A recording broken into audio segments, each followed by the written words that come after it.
Hello everyone, welcome to Civil Staff Himachal.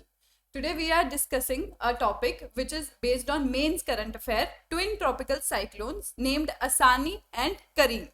ठीक है जी, तो ये हमारा शेड्यूल है। तो वीकली शेड्यूल में आज फ्राइडे को हम 2:15 मेंस करंट अफेयर डिस्कस करते हैं ज्योग्राफी से रिलेटेड। तो उसमें हम आज साइक्लोन्स डिस्कस कर रहे हैं, प्लस सुबह 10:15 हम वेडनेसडे को एचपीजी के डिस्कस करते हैं और थर्सडे को ज्योग्राफी डिस्कस करते हैं। तो ये हमारा शेड्यूल है, बाकी सारे सब्जेक्ट से रिलेटेड भी आपको गिवन है। तो स्टार्ट करते हैं आज का टॉपिक। तो सबसे पहले वाई इन न्यूज, तो आपका ट्रॉपिकल साइक्लोन्स हैं वो हमारे ट्रॉपिक्स के बीच में आते हैं, ये हमें पता है, और इंडिया के ईस्टर्न कोस्ट पे ज्यादा प्रोमिनेंट है। वेस्टर्न कोस्ट पे भी आते हैं, जैसे निसार आया था कुछ टाइम पहले मुंबई में, बट बहुत कम आते हैं। ठीक है जी, तो अब ये पेयर ऑफ साइक्लोन इस बार ही आया है। वैसे हम इंडिविजुअल साइक्लोन सुनते हैं, ये ट्विन साइक्लोन है। ठीक है, ट्विन मतलब आपका एक इक्वेटर से ऊपर है और एक इक्वेटर से नीचे है। तो असानी और करीम, असानी आपका नॉर्दर्न हेमिस्फेयर में है और करीम आपका सदर्न हेमिस्फेयर में है, on each side of the equator. अभी डायग्राम वाइज देखेंगे, मैप के थ्रू देखेंगे हम लोग ये। तो ये साइक्लोन जो है सेम लॉन्गिट्यूड में आपके ओरिजिनेट हुए थे। लॉन्गिट्यूड क्या होता है आपका, वर्टिकल लाइंस जो होती है हमारे ग्लोब पे। ठीक है, लैटिट्यूड हमारी हॉरिजॉन्टल लाइंस होती है और इक्वेटर जो है आपका 0 डिग्री लैटिट्यूड है। तो ये आपके बेसिक्स हैं ज्योग्राफी के।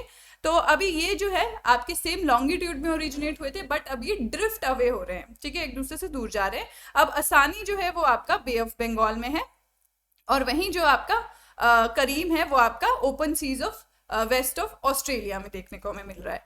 तो ये हमारा वर्ल्ड मैप है, जैसे आप देख रहे हैं, ये हमारा इक्वेटर से ऊपर वाला नॉर्थन एरिया है और ये आपका सदर्न पोर्शन है। तो यहाँ पे आपका असानी है और यहाँ पे आपका करीम है।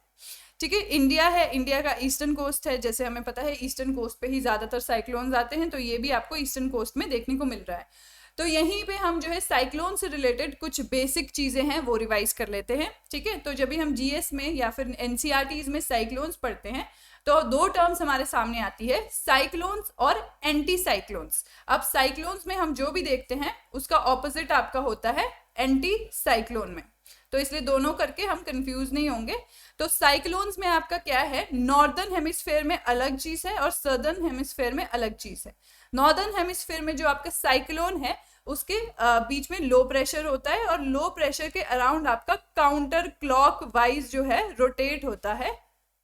ठीक है, विंड सिस्टम, तो उसे हम कहते हैं cyclone in northern hemisphere. Southern hemisphere में आपका लो प्रेशर बीच में है और आपका क्लॉक वाइज रोटेट होता है।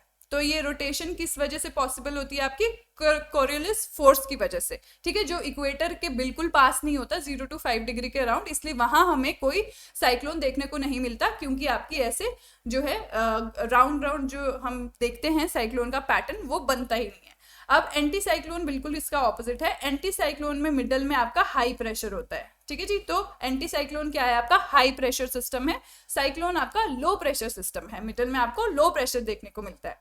ठीक है जी, अब ये एंटी साइक्लोन का नॉर्थ और सदर्न हेमिस्फेयर में जो है ऑपोजिट हो जाएगा साइक्लोन के। तो आपको बस साइक्लोन का याद रखना है, एंटी साइक्लोन का हमें खुद ही ऑपोजिट कर लेना है सब कुछ।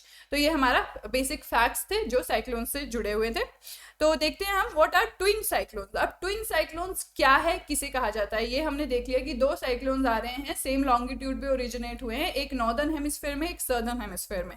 अब ये क्यों आ रहे हैं, इसका रीजंस क्या है, तो ये है interplay of wind and monsoon system combined with earth system. Earth system क्या है आपका, rotation and revolution of earth जो है उसको अर्थ सिस्टम कहा गया है। अब ये बेसिकली आपके इक्वेटोरियल रोसबाई वेव्स से हुई है। तो अभी हमारी रोसबाई वेव्स क्या होती है हम वो देखेंगे। तो डिफरेंट डिफरेंट फिनोमिनास है ज्योग्राफी में जो हमें ऐसे नॉर्मल कॉमनली पता नहीं होते, बट कुछ नहीं है, ये थोड़े छोटे छोटे आपको ऑब्जर्वेशंस है जो डिफरेंट डिफरेंट साइंटिस्ट ने की है। तो नेचर में ये हो ही रहा था, उन्होंने बस ऑब्जर्व किया है, इसलिए इनको उनके नाम पे नाम दे दिया गया है। जैसे रोसबाई ने ये वेव्स ऑब्जर्व की थी, इसलिए इसको रोसबाई वेव्स नाम दे दिया गया है। तो हम देखते हैं कि रोसबाई वेव्स क्या होती है सबसे पहले। तो जैसे कि मैंने आपको कहा कि ये फेमस मेटेरोलॉजिस्ट थे कार्ल गुस्ताफ रोसबाई, उनके नाम पे रखा है क्योंकि वो फर्स्ट थे जिन्होंने एक्सप्लेन किया है कि ये वेव्स जो है क्यों ओरिजिनेट हो रही है। तो ये हो रही है due to rotation of the earth. ठीक है, यहाँ पे इसका रीजन दिया गया है। तो अब ये ह्यूज वेव है, अब कुछ भी ऑब्जर्वेशन जब कोई कर रहा है तो अब उसको 4 to 5,000 किलोमीटर्स की वेवलेंथ की वेव नजर आएगी, तो उसके मन में सवाल होगा, क्यूरोसिटी होगी कि क्यों है। तो उन्होंने रीजन फाइंड आउट करने की कोशिश की कि ये क्यों ओरिजिनेट हो रही है। तो it is due to the rotation of the earth. ठीक है, तो रोसबाय वेव ये है, इसका बेसिक ये है। अब नेक्स्ट आपका है कि ये सिस्टम एक वॉर्टेक्स बनाता है नॉर्दर्न हेमिस्फीयर में और एक सदर्न हेमिस्फीयर में। ठीक है, इसीलिए दो सिस्टम्स आपके बनते हैं। वॉर्टेक्स क्या होता है, अभी जब हम टॉर्नेडोज देख रहे हैं, साइक्लोन्स देखते हैं, तो उनका जो ये सर्कुलर पैटर्न आपको देखने को मिलता है, इसे वॉर्टेक्स कहते हैं। तो अब ईच ऑफ मिरर इमेज, तो ये जो दो साइक्लोन्स ये बना रहे हैं रोसबाय वेव्स, ये आपकी मिरर इमेज है एक दूसरे की। तो हमने जैसे कि देखा हमारे असानी और करीम भी मिरर इमेज है एक दूसरे की। ठीक है, तो वो हमें देखने को मिल रहे हैं इक्वेटर से ऊपर या नीचे। तो अब क्या डिफरेंस है, हमने जैसे कि साइक्लोन में देखा कि एक एंटी क्लॉकवाइज होता है और एक क्लॉकवाइज होता है। एक सेकेंड, ठीक है, एंटी क्लॉकवाइज हमारा कौन सा होता है, जो आपका नॉर्दर्न हेमिस्फीयर में है। क्लॉकवाइज कौन सा है, जो सदर्न हेमिस्फीयर में है। हाँ जी, तो ये आपका पॉजिटिव स्पिन देता है काउंटर क्लॉकवाइज जो नॉर्दर्न हेमिस्फीयर में मूव कर रहा है, और जो क्लॉकवाइज सदर्न हेमिस्फीयर में वो आपकी नेगेटिव स्पिन देता है। तो ये हमारा रोसबाय वेव्स के बारे में है। नेक्स्ट देखते हैं हम कि जेट स्ट्रीम्स जो है वो कैसे क्या रोल प्ले करती है इसमें। अब आपको पता है कि आपके ये सरफेस पे जो विंड्स मूव कर रही है ये सरफेस विंड्स है, और एटमॉस्फेयर में ऊपर जब हम जाते हैं सर्टन हाइट में तो आपकी जो है जेट स्ट्रीम्स कहते हैं उन्हें। तो जेट स्ट्रीम जो है वो काफ़ी फास्ट मूविंग स्ट्रीम्स होती है विंड की। तो हमने मॉनसून चैप्टर जब हम पढ़ते हैं तो उसमें भी हमें जेट स्ट्रीम्स का काफ़ी रोल देखने को मिलता है मॉनसून सिस्टम में। तो अब बेसिकली आपकी क्या टेंडेंसी होती है, इक्वेटोरियल रीजन पे जो आपकी वार्म एयर सर्कुलेशन होती है या फिर वार्म ओशन वाटर होता है, वो आपका पोल्स की तरफ जाने की कोशिश करता है। ठीक है, और जो आपका ठंडा होता है वो सिंक होके इक्वेटर की तरफ आने की कोशिश करता है, इसलिए आपकी ऐसे सर्कुलेशन, ऐसे साइकिल आपको देखने को मिलती है। अब हमें पता है जो वार्म एयर है इक्वेटर के पास वो लाइट होती है और राइज अप करती है, राइज अप करके वो पोल की तरफ ट्रैवल करना शुरू करती है, और थोड़े टाइम उसकी एनर्जी लूज हो जाती है तो वो सबसाइड कर लेती है आपकी। ठीक है, सब ट्रॉपिक्स पे। तो ये आपने हेडली सेल, फेरल सेल ये भी पढ़ा होगा। ठीक है जी, तो इससे हमें सर्कुलेशन का आइडिया हो रहा है। एयर सर्कुलेशन कैसी होती है, और ओशन वाटर की सर्कुलेशन भी सेम है। सरफेस वाटर का टेम्परेचर ज्यादा है और जो इन डेप्थ आपका ओशन में वाटर है उसका टेम्परेचर कम है। ठीक है, तो यहाँ पे क्या हो रहा है आपका फर्स्ट पिक्चर में जैसे आप देख रहे हैं नॉर्मल कंडीशन, अब आपकी कोल्ड पोलर एक्सिस है यहाँ पे बना है आपका, और वार्म ट्रॉपिकल एयर है, तो ये मूव कर रही है। तो यहाँ पे इक्वेटर के पास हमें ये पिक्चर देखने को मिलती है। ठीक है जी, तो यहाँ पे क्या है, ये नॉर्मल है। अब क्या होने लगता है, रोसबाय वेव्स जब फॉर्म होने लगती है तो यहाँ पे ये देखो ऐसे थोड़ा वेव फॉर्म ले लेती है। अब वार्म एयर है वो ऊपर जाने की कोशिश कर रही है, कोल्ड एयर जो है वो सबसाइड करने की कोशिश कर रही है, तो फ्रंट्स फॉर्म हो रहे हैं। ठीक है, वार्म फ्रंट, कोल्ड फ्रंट, और फ्रंटोजेनेसिस वाली थ्योरी जो है ज्योग्राफी की वो बेसिकली यहाँ फॉर्म हो रही है। अब यहाँ धीरे धीरे ये इंटेंस हो जाते हैं, वार्म एयर आपका ऐसे, और ये ट्रफ और क्रेस्ट आपके बना रहे हैं। तो फाइनली क्या होता है, ये ट्रफ जो है कट आउट हो जाता है। जैसे हमने रिवर्स में देखा है कि जब मिएंडरिंग होती है ऑफ द रिवर तो एक टाइम पे इतना डेपोजिशन ऑफ सिल्ट या आपके डिपॉजिट्स हो जाते हैं कि आपकी मिएंडर कट होके आपका ऑक्सबो लेक बन जाता है। ठीक है जी, तो वैसे ही आपका यहाँ से ये कट होके लो प्रेशर सिस्टम जो है वो आपका साइक्लोन बन जाएगा। तो ये दोनों लो प्रेशर सिस्टम आपको देखने को मिल रहे हैं। तो आप देख रहे हैं बीच में यहाँ पे लो प्रेशर है, तो हमारे ये साइक्लोन्स हैं। तो जब भी इतना ज्यादा इंटेंस हो जाता है ये, तो ये हमारी रोसबाय वेव्स में कन्वर्ट हो जाता है और हमें साइक्लोन्स देखने को मिलते हैं। तो ये फिनोमिना था रिलेटेड आपके ट्विन साइक्लोन से। अब ट्विन साइक्लोन कैसे फॉर्म होता है, जैसे कि हमने देखा कि वोर्टिसिटी, जब आपकी वोर्टिसिटी पॉजिटिव हो नॉर्दर्न और सदर्न हेमिस्फीयर दोनों में, जैसे कि रोसबाय वेव्स का केस है ही, तो ये फॉर्म हो जाता है। अब क्या है हमारा, जब ये हमारी बाउंड्री में जो एयर होती है वो थोड़ी सी मॉइस्ट होती है और वो हल्की सी लिफ्ट हो जाती है। लिफ्ट होने से क्या होता है आपका, वो कंडेंस हो जाती है, क्योंकि जैसे हम ट्रोपोस्फेयर में ऊपर जाते हैं तो हमारा टेम्परेचर डिक्रीज होता जाता है। तो जब भी आपका जो वेपर है वो थोड़ा हाइट ऊपर जाता है लिफ्ट होके, तो वो कंडेंस होना शुरू हो जाता है और क्लाउड फॉर्मेशन हमारी स्टार्ट हो जाती है। तो हम देखते हैं ये एक फीडबैक प्रोसेस स्टार्ट करता है, तो वो हम एक साइकिल के थ्रू देखते हैं। तो जब आपकी एयर लिफ्ट हो रही है स्लाइटली, तो वाटर वेपर कंडेंस हो रहा है टू मेक क्लाउड्स। ठीक है। अब आपका हमें पता है कि जब इवेपोरेशन में क्या होता है, वाटर जो है वो लिक्विड स्टेट में होता है और वो लिक्विड से वेपर में चेंज होता है, तो उसको क्या आता है, वो लेटेंट हीट ऑफ वेपराइजेशन अपने अंदर ले लेता है। ठीक है, तो अब जब कंडेंस होता है आपका वाटर, फिर से कहाँ जाता है, वेपर से लिक्विड स्टेट में, तो आपका लेटेंट हीट ऑफ इवेपोरेशन जो उसने उस टाइम एब्जॉर्ब की थी वो रिलीज करता है। इसकी वजह से क्या हो रहा है, आपका लेटेंट हीट निकल रही है, तो आपकी सराउंडिंग एरिया का एटमॉस्फेयर का टेम्परेचर जो है थोड़ा इंक्रीज हो रहा है। अब वो टेम्परेचर वार्म अप हुआ तो आपकी जो एयर पार्सल है वो और राइज करेगी। तो अभी हमें पता है रिलेटिव ह्यूमिडिटी का कॉन्सेप्ट। रिलेटिव ह्यूमिडिटी में क्या होता है कि जब तक आपका फुल कैपेसिटी पे नहीं आता तब तक बारिश नहीं होती। तो आपके फुल कैपेसिटी क्या आती है, जैसे आपकी टेम्परेचर वार्म होता है वैसे वैसे आपकी एयर पार्सल की capacity to hold moisture increase होती जाती है।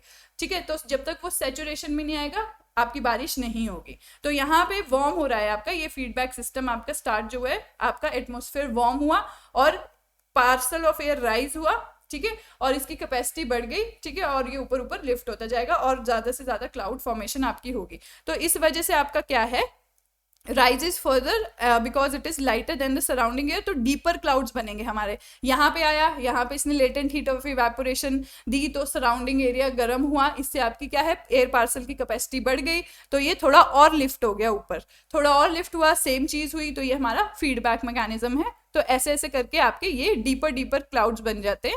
तो हमें पता है कि ऐसे लेयर वाले क्लाउड आपके क्या है, क्यूमुलोनिम्बस होते हैं, जो हमें एनविल शेप के होते हैं। आपने एक फोटो में भी देखा होगा, काफी वर्टिकल एक्सटेंशन उनका ज्यादा होता है।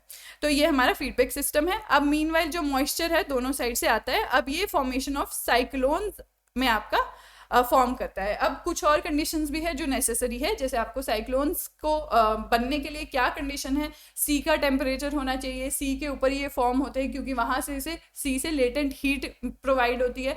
जैसे ही लैंड की तरफ आते हैं तो इसका सप्लाई कट हो जाता है सी से, तो ये आपका लैंडफॉल ऑफ साइक्लोन कहते हैं उसे, फिर साइक्लोन आपका डिसिपेट हो जाता है। इसीलिए हमारा साइक्लोन जो है कोस्ट पे आता है, क्योंकि ज्यादा अंदर आते आते वो डिसिपेट हो जाता है क्योंकि उसका सी से कॉन्टैक्ट खत्म हो जाता है। ठीक है जी, तो ये हमारे साइक्लोन का प्रोसेस है। तो नेक्स्ट हमारा जो टॉपिक है वो है मेडन जूलियन ऑसिलेशन। तो मेडन जूलियन ऑसिलेशन जो है वो भी रिलेटेड है आपका इस ट्विन साइक्लोन से। तो देख लेते हैं कि मेडन जूलियन ऑसिलेशन क्या है। नाम कॉम्प्लिकेटेड भी नहीं है, जो साइंटिस्ट हैं उन्होंने ये ऑसिलेशंस डिस्कवर की थी उनके ऊपर नाम रखा गया है, बाकी कॉन्सेप्ट है वो सिंपल सा ही है। तो ये क्या है, कुछ नहीं है, ओशियानिक एटमॉस्फेरिक फिनोमिना है जो वेदर एक्टिविटीज को अफेक्ट करता है। जैसे हम क्या पढ़ते हैं अपना क्लाइमेट में, एल नीनो, ला नीना, एनसो, ठीक है, यहीं तक हमारी जिंदगी रुक जाती है। बट आगे बहुत सारे छोटे छोटे फिनोमिना होते हैं जो इंपॉर्टेंट होते हैं हमारी वेदर को, क्लाइमेट को कंप्लीटली जानने के लिए। ठीक है, अब जो MJO है ये क्या करती है, ये मेजर फ्लक्चुएशन लाती है ट्रॉपिकल वेदर में। ठीक है, तो ये ट्रॉपिक्स का फिनोमिना है, वीकली और मंथली टाइम स्केल्स में। तो हम देखते हैं इसको, इसमें क्या होता है हमारा, ये एक ईस्टवर्ड मूविंग पल्स है। ईस्टवर्ड मतलब इस डायरेक्शन में मूव कर रही है। यहाँ पे अगर इंडिया है, इंडियन ओशियन है, तो ये मूव कर रही है Pacific ocean, Australia Pacific ocean की तरफ। तो यहाँ पे pulse of moving clouds, rainfall, wind, pressure system, तो जब ये ईस्टवर्ड मूव कर रही होती है तो ये सारा क्लाउड्स हमें देखने को मिलता है, रेन हमें देखने को मिलती है, विंड्स देखने को मिलती है। तो ये साइकिल है जो 30 to 60 डेज में रिपीट होती है। अभी यहाँ पे हमें इस पॉइंट पे इंडियन ओशियन में देखने को, अगर आज बारिश मिली है तो ये इधर मूव कर रही है, तो 30 to 60 डेज के बाद हमें ये साइकिल दोबारा इसी पॉइंट ऑफ प्लेस पे देखने को मिलेगी। ठीक है, तो ये MJO से रिलेटेड है। अब ये मोस्ट प्रोमिनेंट आपकी इंडियन और पैसिफिक ओशियन में है। और नेक्स्ट है ये 2 फेजेस में आती है। तो यहाँ पे वर्ड्स पकड़िए, 2 फेज क्या है आपके, एनहेंस्ड कन्वेक्टिव फेज और सेकंड है आपका सप्रेस्ड कन्वेक्टिव फेज। तो एनहांस्ड कन्वेक्टिव फेज क्या है, अब convectional rain, types of rain हमें पता है, ऑरोग्राफिक रेन होती है, कन्वेक्शनल रेन होती है। तो कन्वेक्शनल रेन हमें इक्वेटर के पास मिलती है। अब यही इसका मतलब है, एनहांस्ड कन्वेक्टिव फेज मतलब बहुत बारिश होगी, बहुत इंटेंस क्लाउड फॉर्मेशन होगी। और सप्रेस्ड कन्वेक्टिव फेज में आपका क्या होगा, ड्राई होगा, सनी होगा। तो डायग्राम से हम समझने की कोशिश करते हैं। तो ये हमारा बेसिकली MJO है, आप यहाँ पे देख रहे हैं ईस्टवर्ड मूवमेंट इसकी नजर आ रही है आपको, ईस्ट मूव कर रहा है। यहाँ आपको इंडियन ओशन है, ठीक है, यहाँ पैसिफिक ओशन है, ये आपका ऑस्ट्रेलिया डिपिक्ट किया गया है, ये इक्वेटर है। तो यहाँ से बेसिकली ये साइकिल फॉर्म हो रही है आपकी 30 to 60 डेज की। तो ये काफी बड़े एरिया में फिनोमिना हो रहा है आपका। तो आपका यहाँ पे क्या हो रहा है, जहाँ पे आपका इनहैंस्ड कन्वेक्टिव फेस है, ये वाला आपका इनहैंस्ड कन्वेक्टिव फेस है, क्योंकि यहाँ पे देखो ये क्लाउड फॉर्मेशन हो रही है। जो डीपर वर्टिकल क्लाउड्स की हम बात कर रहे थे एनविल शेप्ड, वो यहाँ पे फॉर्म हो रहे हैं। और यहाँ पे आपकी स्टॉर्मी और वेट वेदर है। तो जैसे जैसे हम दूसरे साइड में जाएंगे, ये आपका सप्रेस्ड कन्वेक्टिव फेज है। तो यहाँ पे सनी और ड्राई है। तो यहाँ पे आपको एक साइड पे बारिश देखने को मिल रही है और एक साइड पे नहीं मिल रही है। ठीक है जी। तो ये आपका, हाँ जी, ये है आपका एमजेओ के बारे में और उसकी साइकिल। तो ये सिंपल है, ठीक है, बारिश हो रही है, क्लाउड हो रही है, ये इधर इधर मूव करी जा रही है आपकी साइकिल। जहां जहां आपका एनहांस कन्वेक्टिव फेज है वहां बारिश होगी, जहां पे आपका सप्रेस्ड कन्वेक्टिव फेज है वहां बारिश नहीं होगी।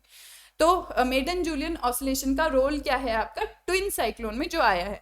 अब करीम और असानी है ट्विन साइक्लोन, ये इसीलिए ट्विन साइक्लोन नहीं है क्योंकि इनके जो है सेम जनरल एरिया में आ रहे हैं, सेम टाइम पे आ रहे हैं, इसलिए भी ट्विन साइक्लोन है क्योंकि ये सेम पेरेंट ऑसिलेशन से आपके बने हैं, जो है एमजेओ। तो एमजेओ हमने देखा कि आपके cluster of clouds and convection है, और ये 5000 से 10,000 किलोमीटर के हैं साइज में, जो इसका सेल फॉर्म हो रहा है। जैसे हमने देखा काफी लार्ज एरिया पे हो रहा है। तो अब हमारा ये रोसबाई वेव और केल्विन वेव से बना है। तो रोसबाई वेव हमने पढ़ ली है, केल्विन वेव क्या है, अब ये दोनों इसके पार्ट्स हैं। तो ये वेव स्ट्रक्चर हमारे हैं जो हमें ओशन में देखने को मिलते हैं। प्लस आपके ईस्टर्न साइड पे क्या होता है, केल्विन वेव होती है, और आपके वेस्टर्न साइड पे जो है रोसबाई वेव है। ठीक है, तो eastern western side I hope clear है आपको। जिस साइड पे मूव करिए आगे केल्विन है और पीछे रोसबाई वेव है। ठीक है, तो यहाँ पे आपके आइडर साइड में 2 वॉर्टिसेस बन रहे हैं।